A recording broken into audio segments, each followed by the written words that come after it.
Hello and welcome to our latest video summary of the week's news, brought to you by Estate Agent Today and Letting Agent Today. So another week, another 7 days dominated by property portals. On the Market is up and running, but it's still making news, not always for the right reasons.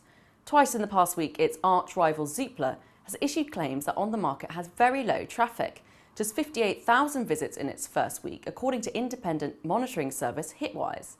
On day one, it allegedly recorded only 6,000 visits, which would mean it would probably be more economical to post the property details to visitors via the Royal Mail. But by the end of the week, On the Market hit back, claiming that Zoopla's inventory of properties had plummeted from 1.1 million to only around 800,000 as a result of agencies defecting to On the Market. One thing what was conspicuous by its absence was any figures coming from On the Market about its traffic and visitors. We hope that will be revealed soon. It'll be interesting to see if it tallies up with the Hitwise figures. Then the slanging match took a turn for the personal as Zoopla went for the throat, or more precisely, the wallet.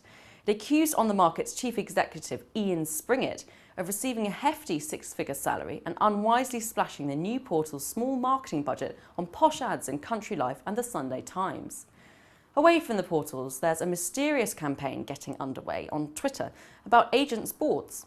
An anonymous pressure group based in the Cotswolds is tweeting pictures of what it claims are illegal boards put up by estate and letting agents. There was a big row a year ago when several councils started outlawing boards in selected areas. We'll keep you posted if this social media campaign gathers pace. With the general election drawing closer, it looks increasingly likely that the private rental sector is going to be a key political battleground. This week, Labour repeated its view that tenancy contracts should typically be up to 3 years instead of 6 months. The party also moved towards backing a cap on rent increases and wants greater transparency about letting agent fees. Both the Conservatives and the Liberal Democrats back longer tenancies, but are not going as far as wanting rent controls.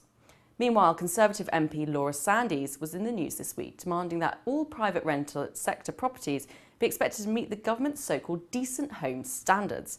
This standard, a sort of minimum quality threshold, is already imposed on council and housing association rental properties, so why not private ones too, she asks.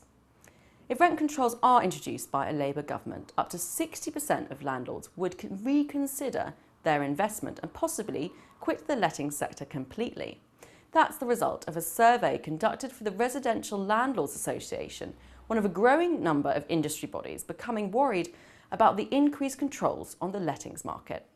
There was some more for them to worry about this week as well, tucked away at the end of a government announcement this week. At the very bottom of a statement about the Bank of England securing more powers to control mortgage lending, there was the bombshell that in a few months' time, the Bank of England will also consider whether it needs to take action to exercise more controls over the buy-to-let sector. Buy-to-let was not included in the last year's mortgage market review. Well, it might get a special review of its own as early as the summer. On to happier news, and the overall strength of the residential market was hammered home this week, with more news of acquisitions and new branches. There were announcements of new office openings from Marsh & Parsons, Connells, Savills, Winkworths and Martin & Co. Meanwhile, in Scotland, the agency CKD Galbraith has announced its best ever sales figures. And in England, there's a fantastic news for 200 high-performing staff at Spicer Hart Agency. They're headed to New York for the company's annual awards.